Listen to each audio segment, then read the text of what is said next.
classes, let there is a component. Some stress is acting in x direction.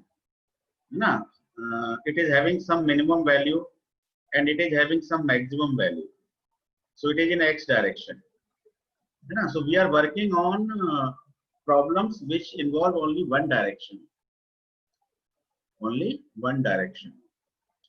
So in the direction x, let the force values are, or the stress values are, let it is minus 50 megapascal and it is like 70 megapascal. So sigma min is acting in x direction and sigma max is also acting in x direction. So these type of problems are one dimensional problem. One dimensional problem. So for the one dimensional problem, what we have done, we have used sigma mean, which is the summation of sigma max plus sigma min divided by 2, and sigma amplitude, which is the sigma max minus sigma min divided by 2. So from these two stresses, we have found mean stress and amplitude stress in x direction only. So we are working in one dimensional problems till now. Today our focus will be on two dimensional problem. Our focus will be on two dimensional problem. So for two dimensional problem, let this is a mechanical component. This is the x direction. This is the y direction. In x direction, there is some sigma minimum. There is some sigma maximum. Similarly, for y direction, there is some sigma minimum and sigma maximum.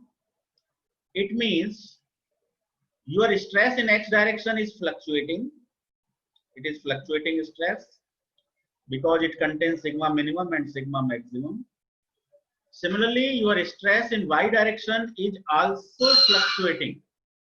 It also fluctuating because it contains sigma minimum and sigma maximum. So in both the directions, the condition is fluctuating. So our focus will be on two-dimensional fluctuating problem. So what will we do?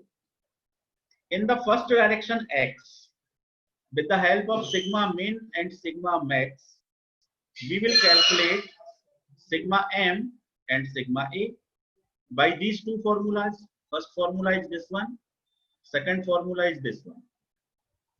So by these two formulas, we will calculate the mean stress in x direction and amplitude stress in x direction. Because it is the mean stress in x direction, that's why I am putting a suffix over here. So it is sigma mx. Sigma mx means it is the mean stress in x direction. So x मैंने क्या किया यहाँ पे suffix लगा दिया है for the identification. Because there are two directions involved. So when we are working in x direction, I am putting a suffix x over here. So sigma mx means it is the mean stress in x direction. Similarly, sigma ax means it is the amplitude stress in x direction. Now come to y direction. I will again calculate sigma m and sigma a. Now I am working on y direction. So I will use the suffix y over here. So sigma my and sigma ay. Sigma my means it is the mean stress in y direction, and sigma ay means it is the amplitude stress in y direction. These two stresses can be found by these two formulas again. Sigma max plus sigma min by 2, this will give you the mean stress, and sigma max minus sigma min by 2, it will give you the amplitude stress. So there are four parameters. How many parameters? There are four parameters. First parameter sigma mx, second is sigma ax. So I am writing the parameters here. First parameter sigma mx, second parameter sigma ax, third parameter sigma my, and fourth parameter sigma ay. These two parameters belongs to x direction. These two parameters belongs to y direction. It is a fluctuating stress problem in the two directions, x and y. So there are four parameters. So how will we solve these type of problems? So what will we do?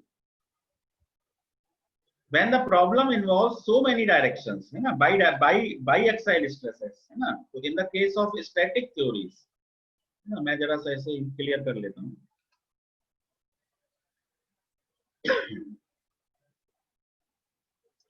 So in the case of static theories, जब हम static theories पे बात कर रहे थे, तो हम by directional problem को कैसे सॉल्व करते थे.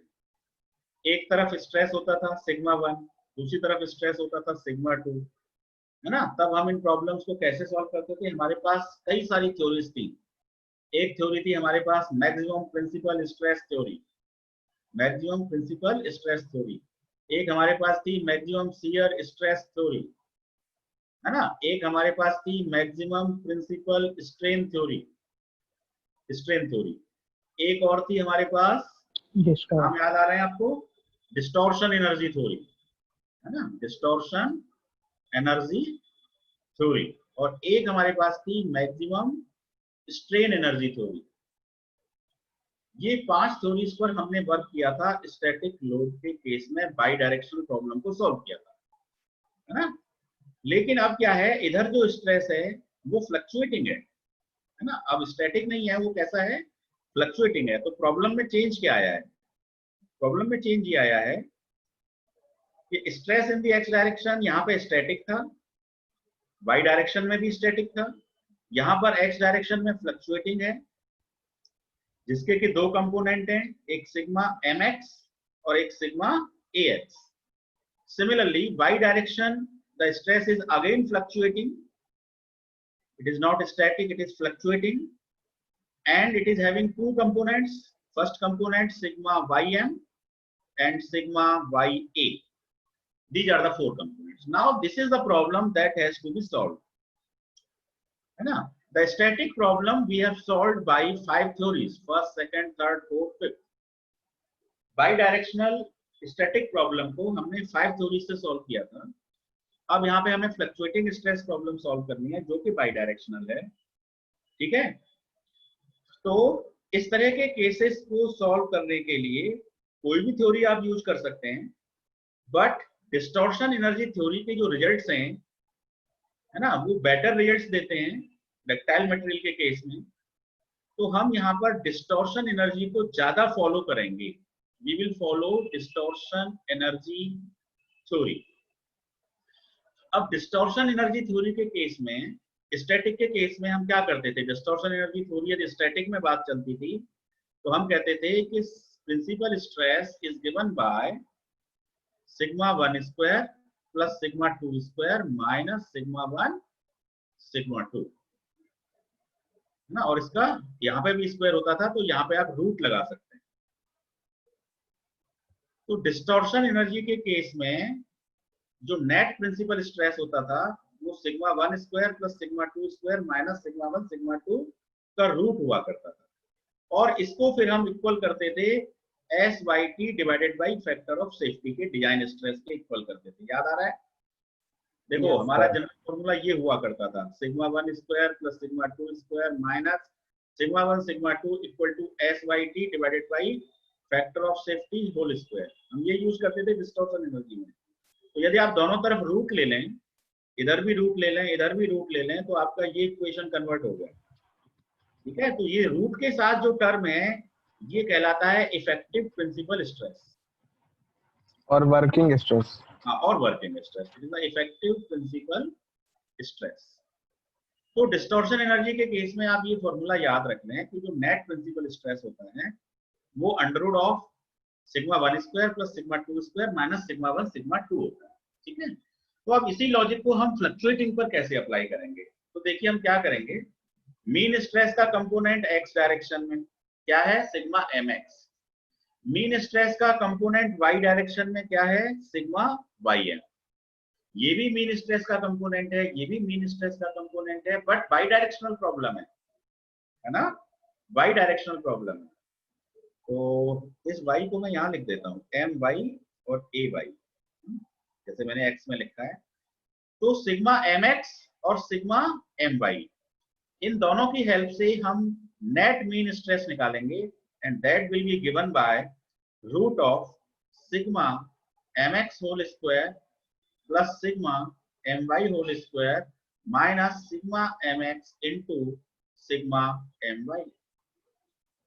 कुछ नहीं किया मैंने, जो मैंने स्टैटिक थ्योरीज में मेरा फॉर्मूला है, देखो एक स्ट्रेस सिग्मा 1 है, तो अब यहाँ सिग्मा 1 की जगह क्या है, सिग्मा एम एक्स है, ये समझ लीजिए। सिग्मा 2 की जगह पर क्या है, सिग्मा एम वाई है। तो बस सिग्मा 1 और सिग्मा 2 को सिग्मा एम एक्स और सिग्मा एम वाई से रिप्लेस कर दिया गया है ना। तो स्टैटिक थ्योरी का जो कंसेप्ट है, उसी बाई डायरेक्शनल का जो कंसेप्ट है, उसी कंसेप्ट को फ्लक्चुएटिंग स्ट्रेस पे लगाया गया है, लेकिन केवल मीन पे लगाया गया है। अभी हमने एम्पलीट्यूड को बिल्कुल भी टच नहीं किया है। We are applying the distortion energy theory on the mean stress component, है ना। Mean stress component in X direction and mean stress component in Y direction. तो देखो जरा एब्रिविएशन समझिए। सिग्मा एम एक्स का मतलब है it is the mean stress in X direction. Sigma M Y का मतलब है it is the mean stress in Y direction.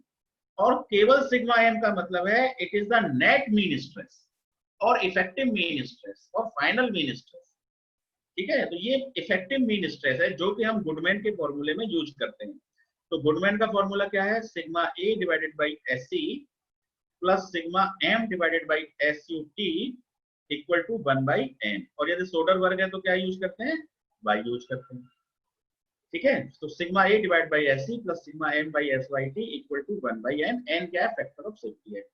तो ये जो सिग्मा एम है, ये सिग्मा एम हमने इस तरह से डिस्टॉर्शन एनर्जी की हेल्प से कैलकुलेट कर लिया। Now come to the amplitude stress component. So this is first component sigma AX.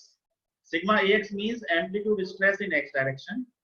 Sigma AY means amplitude stress in y direction. इन दोनों की हेल्प से net stress निकालेंगे sigma A, which is given by under root again.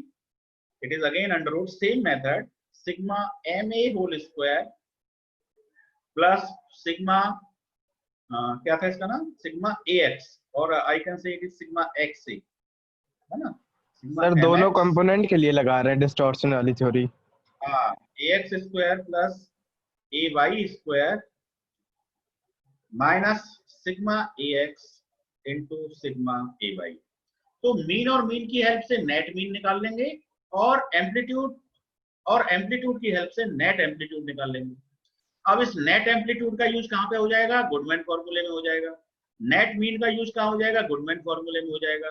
ऐसी का as it is वही चलेगा। ऐसी क्या होता है, के ए के बी के सी के डी के ई ऐसी same method. S Y T और एस यू टी ये मटेरियल प्रॉपर्टी है, ये आपको क्वेश्चन में मिल जाएंगी। एन फैक्टर ऑफ सेफ्टी है।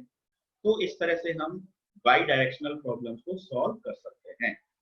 ठीक है, तो ये थोड़ा सा थ्योरी पार्ट हुआ। इस थ्योरी पार्ट में कोई डाउट हो तो पूछ लीजिए, अदरवाइज मैं इसी पर एक न्यूमेरिकल कराऊंगा आपको अभी। तो मैं जरा एक बार फिर से एक्सप्लेन कर दूं। अब मैं जरा शॉर्ट में एक्सप्लेन करूंगा कि मैंने किया क्या है, जरा देखिएगा ध्यान से। मैंने एक बाई डायरेक्शनल प्रॉब्लम उठाई है। एक मेरे पास मैकेनिकल कंपोनेंट है, एक्स डायरेक्शन में मेरे पास सिग्मा मिन भी है, सिग्मा मैक्स भी है। फ्लक्चुएटिंग हो गया, तो मैंने मीन स्ट्रेस निकाल लिया एक्स डायरेक्शन में और एम्पलीट्यूड स्ट्रेस निकाल लिया एक्स डायरेक्शन में। तो मुझे ये दो पैरामीटर मिल गए एक्स डायरेक्शन में। सिमिलरली मुझे वाई डायरेक्शन में दो पैरामीटर मिल गए, सिग्मा एम वाई और सिग्मा ए वाई।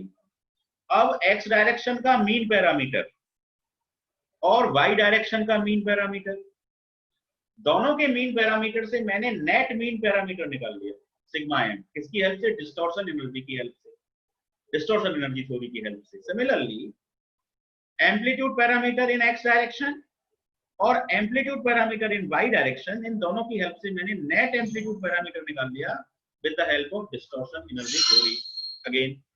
फिर इन सिग्मा एम और सिग्मा ए के बाद जो नेक्स्ट आगे की प्रोसेस है वो बिल्कुल उसी तरह है जैसे पहले थी, जैसे कि हम गुडमैन में यूज करते हैं sigma A divide by S C plus sigma M divide by S U T equal to 1/n। आगे का प्रोसेस बिल्कुल सेम है।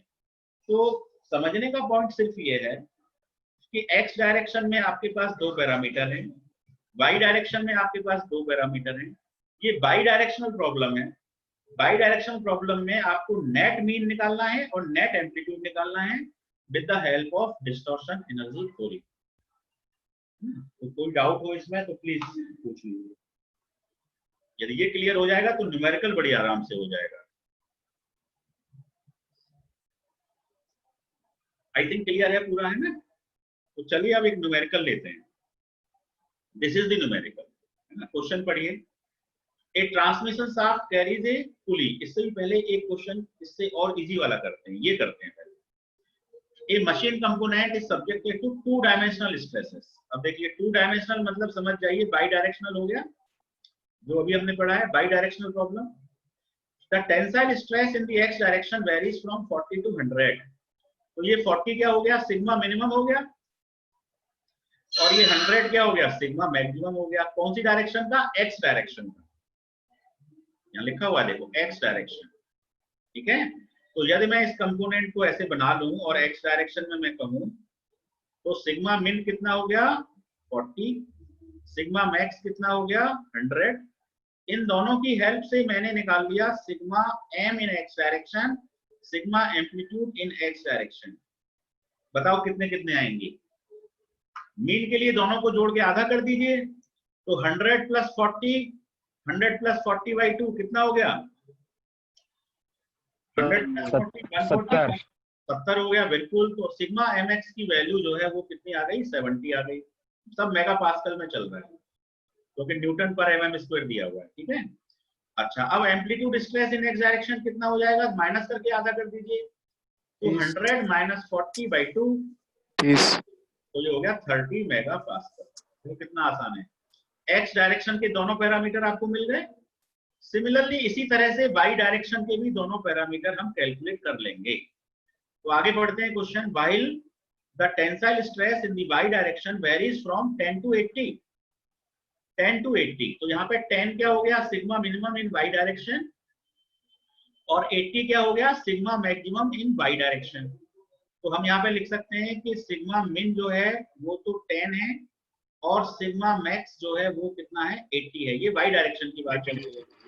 इन दोनों की हेल्प से sigma mean in Y direction and sigma amplitude in Y direction, तो दोनों को जो जोड़ के आप आधा कर दीजिए, तो कितना हो गया, 80 plus 10 by 2, how much, 45 mega pascal.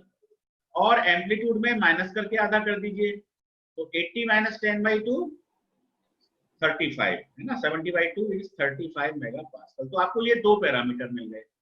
देखो दो पैरामीटर ये मिल गए, दो पैरामीटर वाई डायरेक्शन में मिल गए, 4 पैरामीटर हो गए। अब हम क्या करेंगे, एक्स डायरेक्शन का मीन पैरामीटर है ना, तो मैं थोड़ा सा कलर चेंज कर लेता हूँ। तो एक्स डायरेक्शन का जो मीन पैरामीटर होगा, तो वो कितना है, एक्स डायरेक्शन का मीन पैरामीटर 70 मेगा पास्कल है। ध्यान से देखिए, एक्स डायरेक्शन का मीन पैरामीटर कितना है, 70 मेगा पास्कल है। और वाई डायरेक्शन का मीन पैरामीटर कितना है, 45 मेगा पास्कल है, बिल्कुल। तो अब इन दोनों के मीन से फाइनल मीन निकाल लेंगे। तो फाइनल मीन निकालने के लिए सिग्मा एम बराबर होता है अंडररूट ऑफ 70 का स्क्वायर, पहला वाला मीन पैरामीटर 70 का स्क्वायर, प्लस दूसरा वाला मीन पैरामीटर 45 का स्क्वायर, माइनस 70 इंटू 45। इसको जरा सॉल्व कर दीजिए और बताइए कितना आ रहा है। 61.44। इसे सॉल्व कर दीजिए,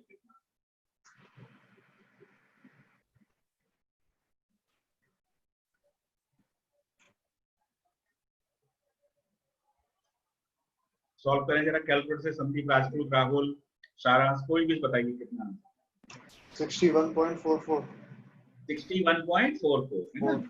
चलिए, तो मैं अब इसको 61.44 लिख देता हूँ मेगा पास्कल। ये मेरा मीन स्ट्रेस आ गया।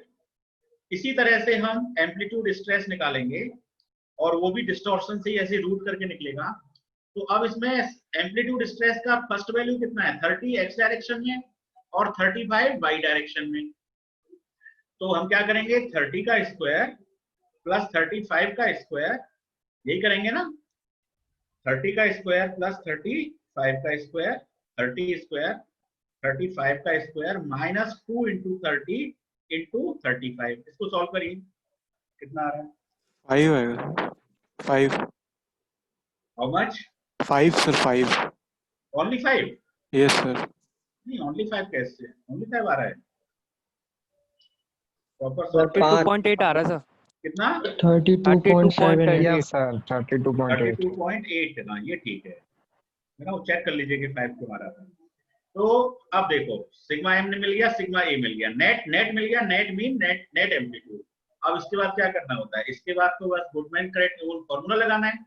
तो फॉर्मूला क्या है, फॉर्मूला है sigma A divided by S C plus sigma M divided by S U T equal to 1/n। ठीक है, अब इस फॉर्मूले में देखो कि आपको क्या क्या मालूम है। सिग्मा ए आपको पता है, यू आर नोइंग, कितना आया आपका सिग्मा ए 32.88 आया, ये देखो सिग्मा ए आपको पता है 32.88, है ना। सिग्मा एम भी आपको पता है 61.44, ये दोनों वैल्यू आपको पता है। अब आते हैं नीचे एंड्योरेंस लिमिट। तो क्वेश्चन पढ़िए, the corrected endurance limit is 270 mega pascal. तो करेक्टेड एंड्योरेंस लिमिट का मतलब क्या है, फाइनली करेक्टेड है ये, इसका मतलब के केबी केसी केडी केई का मल्टीप्लाई हो चुका है ना, it is the final value. तो ये जो 270 यहाँ पे दिया हुआ है ये करेक्टेड है, इसका मतलब ये फाइनल एसी है। तो आपको क्वेश्चन में एसी भी 270 दे रखा है, दिस इज आल्सो नोन। अब आते हैं एसयूटी की तरफ, आगे बढ़ो question. The ultimate tensile strength of the material of the component is 660 megapascal. तो ये भी 660 आपको दे रखा है ना, ये भी दे रखा है, ये भी चारों वैल्यू दे रखी है। अब अननोन क्या है, केवल एन, एन मतलब फैक्टर ऑफ सेफ्टी। तो क्वेश्चन आपसे फैक्टर ऑफ सेफ्टी निकलवा रहा है, determine the factor of safety. Last line पढ़िए क्वेश्चन की, determine the factor of safety used by the designer.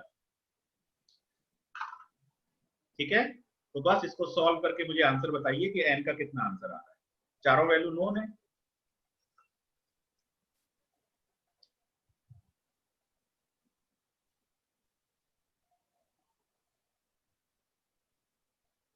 तो आप अपने फॉर्मूले में वैल्यू पुट कर दीजिए।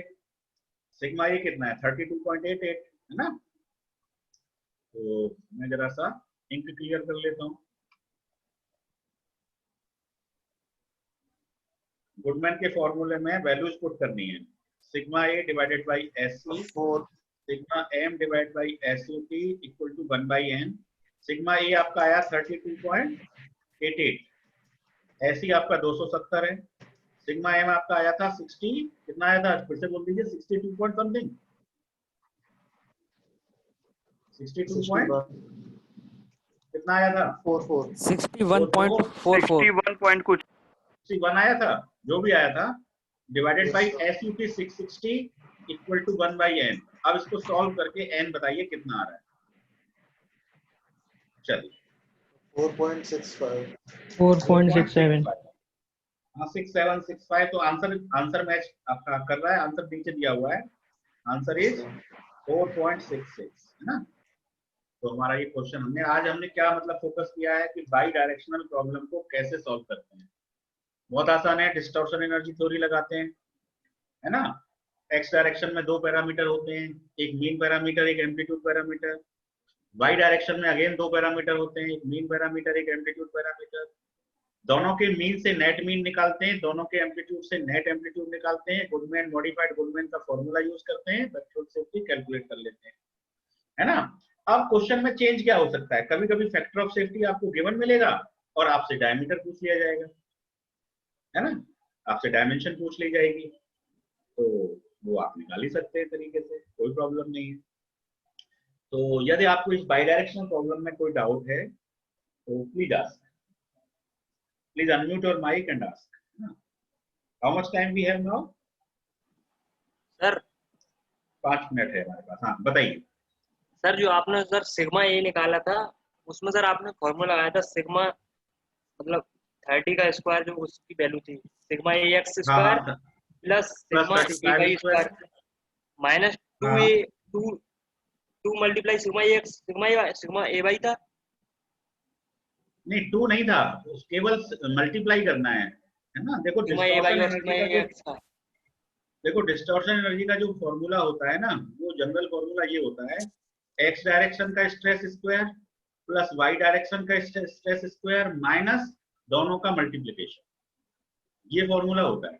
तो यदि हम इसको मीन स्ट्रेस पे लगाएंगे तो हमारा हो जाएगा सिग्मा 1 की जगह हम लिखेंगे सिग्मा एक्सएम, एक्स डायरेक्शन का मीन प्लस वाई डायरेक्शन का मीन, है ना, sigma X M sigma Y M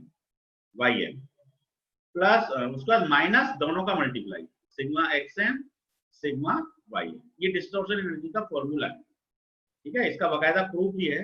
यदि आप कहें कि इस प्रूफ को कैसे कैसे आता है, तो वो भी आपको शायद मैंने स्टैटिक थ्योरी के टाइम पे इस प्रूफ को बताया है मैंने आपको। Yes sir, we have proved it, है यस ना। सर, तो इसी को यूज किया है। तो इसमें आप ये समझ लो कि सिग्मा 1 तो एक्स डायरेक्शन का है और सिग्मा 2 वाई डायरेक्शन का है। तो यहाँ पे ये एक्स डायरेक्शन का है, ये वाई डायरेक्शन का है। दोनों का स्क्वायर करके ऐड करो और मल्टीप्लाई करके माइनस कर दो, रूट लगा दो, वही आपका इफेक्टिव मीन हो जाएगा। ऐसे ही इफेक्टिव एम्पलीट्यूड निकलेगा, सेम लॉजिक से। तो मेरे ख्याल से क्लियर हो गया होगा आपको। यस सर, क्लियर है। और बताइए, एनी अदर क्वेरी? ठीक है, तो अब हमारा मॉड्यूल 1 कंप्लीट हो गया है, ठीक है। अब कोई भी टॉपिक ऐसा नहीं बचा है जो हमने मॉड्यूल 1 में पूरा ना किया हो, है ना। Completed, module 1 is completed. अब मैं इसका असाइनमेंट भेजूंगा आपके पास फ्लक्चुएटिंग स्ट्रेस का, और इन नेक्स्ट क्लास हम लोग सेकंड मॉड्यूल शुरू करने वाले हैं, है ना। तो सेकंड मॉड्यूल में एग्जाम के पॉइंट ऑफ व्यू से ये समझ लो कि हमारा सिलेबस अभी 3 मॉड्यूल में डिवाइडेड है ना, लेकिन हमें अभी इसको 2 मॉड्यूल में कन्वर्ट करना है। तो फर्स्ट मॉड्यूल कंप्लीट और सेकंड मॉड्यूल का हाफ, ये आपका फर्स्ट मॉड्यूल 1 एग्जामिनेशन में आएगा, ठीक है। तो सेकंड मॉड्यूल में हमारा जो सिलेबस है वो अब हमने बेसिक पढ़ लिया है डिजाइन का, है ना। स्टैटिक को कैसे सॉल्व करते हैं, फ्लक्चुएटिंग को कैसे सॉल्व करते हैं। अब हमारी जो डिजाइन चलेगी वो कंपोनेंट बेस्ड चलेगी, है ना। तो हम एक्चुअल कंपोनेंट को डिजाइन करेंगे। जैसे रिवेटेड जॉइंट बॉयलर में लगे होते हैं, तो हम बॉयलर को डिजाइन करेंगे, है ना, रिवेटेड जॉइंट को डिजाइन करेंगे, है ना। बॉयलर वेल्डेड जॉइंट से भी बनाए जाते हैं, तो बॉयलर्स को विथ वेल्डेड जॉइंट भी डिजाइन करेंगे, है ना। तो बहुत सारी एक्चुअल कंपोनेंट्स पे अब डिजाइन आपकी स्टार्ट होगी। तो अब इस मॉड्यूल में हम सबसे पहले रिवेटेड जॉइंट स्टार्ट करेंगे, ठीक है। तो नेक्स्ट क्लास में यदि आप थोड़ा सा रिवेटेड जॉइंट को पढ़ के आएंगे अपनी तरफ से, तो आपको बेटर अंडरस्टैंडिंग, बेटर समझ में आएगा ना। तो थोड़ा पढ़ के आइएगा। और इस पिछले वाले चैप्टर में जो भी क्वेरीज हैं, आपको XYZ जो भी कुछ लगता है, तो वो भी आप नेक्स्ट क्लास में बताइए कि ये क्वेरीज और हैं, है ना। या मुझे व्हाट्सएप कर दीजिए, जो भी जैसे भी आप मुझसे टच लेके ले सकते हैं, आप मुझे व्हाट्सएप कर देंगे तो और बेटर है। तो आज की क्लास में बस इतना ही इनपुट है मेरी तरफ से। मैं स्टॉप शेयर कर रहा हूँ, ठीक है। कोई और आपकी क्वेरी हो तो डिस्कस कर सकते हैं, otherwise I will and the class. Sir हाँ बोलिए। यस बोलिए बोलिए, मैं सुन रहा हूँ, आपकी आवाज नहीं आ रही है, बोलिए। आपकी आवाज कट रही है, दोबारा से बोलें। बिल्कुल भी आवाज नहीं आई है आपकी। हेलो। हाँ बोलिए, अब आ रही है। सर एग्जाम कब होंगे, कुछ आइडिया? हाँ एग्जाम्स होंगे, है मतलब ना। कब एग्जाम्स होंगे? होंगे आपके। अभी आप हैं 5th सेमेस्टर में ना, तो 4th के भी एग्जाम होने हैं, 5th के भी एग्जाम होने हैं, है ना। 4th के एग्जाम देखो, उनका 6th सेम का तो कल नोटिस आ चुका है ना। 19 सितंबर से वो हॉस्टल भी अलॉट हो रहे हैं, अब सब चीजें खुल जाएंगी ऑफलाइन। हमारे कब होंगे? अब वो आपकी डेट नहीं है, लेकिन एक मतलब थोड़े बहुत दिनों में आपके पास भी एक ऐसा ही नोटिस आएगा, एग्जाम्स होंगे आपके। तो सर हमारी क्लास सस्पेंड हो जाएंगी ना इस सेम की?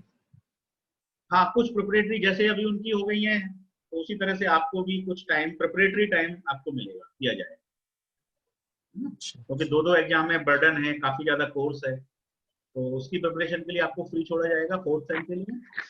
सर क्या सर? हाँ बोलिए। सर 15 दिन में कैसे कंप्लीट कर लेंगे सर? 4th सेम का सिर्फ 15 दिन दे रहे हैं सर कंप्लीट करने के लिए। कंप्लीट नहीं करना है, रिवीजन करना है ना। कंप्लीट रिवीजन कहाँ सर? 4 महीने सर छोड़ने के बाद तो फिर रिवीजन नहीं सर, पूरा कंप्लीट करना पड़ता है सर। नहीं, यदि पहले से चीजें पढ़ी हुई हैं तो फिर उसे रिवीजन ही माना जाता है, और रिवीजन में टाइम कम लगता है। सर कितने मार्क्स का होगा? पढ़ने में ज्यादा सर नोट्स नहीं है? हाँ नोट्स इवन बुक्स भी नहीं थी सर हम लोग के पास। नोट्स वगैरह भी नहीं है सर, सब्जेक्ट भी याद नहीं है सर कौन से थे। तो आपके पास रिकॉर्डिंग्स तो होंगी ना?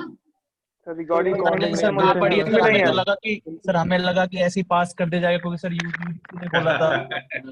नहीं अभी ऐसा देखो, मैं एकदम से क्लियर भी कुछ नहीं अभी नहीं बता सकता, बिकॉज यूजीसी की गाइडलाइंस जो आएंगी उसके अकॉर्डिंग डिसाइड होगा, है ना। अब चूंकि 6 सेमेस्टर के एग्जाम हो रहे हैं तो मे बी आपके भी होंगे। सर यूजीसी ने तो गाइडलाइन दे दी ना, इंटरमीडिएट सेमेस्टर जो है वो इंटरनल असाइनमेंट और प्रीवियस सेमेस्टर के बेस पे पास कर दिया जाए। अच्छा, ऐसी राइटिंग में आ गई है? सर ये तो कब की आ गई सर। सर Writing एकेटीयू में के आ गई? कॉलेज ने पास कर दिया उन्हें। सर एकेटीयू ने तो पास भी कर दिए बच्चे, रिजल्ट भी दे दिया। हाँ कई जगह पे हो गया है, मैंने भी सुना ये है। बात रखो सर आप आगे सर, तो मतलब जब गाइडलाइन आई है तो सर क्यों नहीं हो रहा है?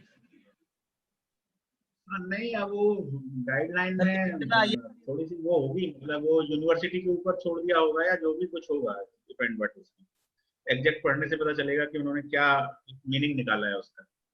सर आप सर्च कर लेना सर गूगल तो पे। कोई दिक्कत नहीं है। आप लोग देखो, वैसे आप प्रमोट होंगे तो एवरेज पॉइंट से आप प्रमोट होते हैं, अब आप एग्जाम देके प्रमोट होंगे तो और अच्छी बात होगी। सर एक्चुअली थोड़ा बता दे जाए तो ज्यादा सर सही है। ये एग्जाम देंगे तो फिर इस सेमेस्टर का दिमाग से निकलेगा। इसके लिए फिर से टाइम मिलेगा प्रिपरेटरी? भूल सर जाएंगे आप ना हंस रहे हैं सर। हाँ, नहीं अब देखो ये तो मैनेज करना है आपको। देखो सर ये कहा इन्होंने तो कहा था आपकी कि लाइफ में मान लो एक छोटी सी प्रॉब्लम आ गई है, अब आप फिलहाल इंडस्ट्री में कहा जब आप तो ज्वाइन ना। करेंगे तो आप बहुत सारी प्रॉब्लम से जूझेंगे। आपको बच्चों के solution फेवर में निकालना है, डिसीजन आपको ही होंगे कहा solution। था। तो छोटी प्रॉब्लम नहीं है, बहुत बड़ी सर ये प्रॉब्लम जानना है है सर। सर हाँ। जैसे एग्जाम खत्म होगा फिर हॉस्टल से हम लोग चले आएंगे घर पे एग्जाम खत्म होते ही, या फिर वहीं रुकेंगे? खत्म होते ही नहीं नहीं नहीं, अभी तो अक्टूबर से यदि ऑफलाइन खुला तो फिर कंटिन्यू करेंगे, ऑफलाइन क्लास चलेंगे अपनी। अब तो सब ओपन हो रहा है ना, मेट्रो वेट्रो चल रही है धीरे से, स्कूल कॉलेज भी खुलने वाले हैं अक्टूबर में तो ओपन हो जाएंगे सर कॉलेज वगैरह। हाँ चांसेस हैं, 90% से ज्यादा चांसेस हैं कि अब स्कूल कॉलेज भी खुल सर खोल जाएंगे। दिया ना सर 21 सितंबर से यहाँ पे हमारे यहाँ तो।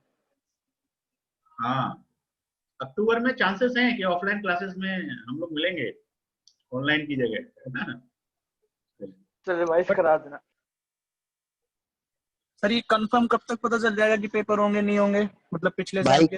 ये कन्फर्म, ये चिंता मत करो। अभी तो जो आशीष सर है ना एसोसिएटेड डीन, वो अच्छा। उनके साथ आप ग्रुप में हैं कहीं कहीं पर, नो उनसे सर, आप पूछेंगे तो ज्यादा बेटर होगा, है नहीं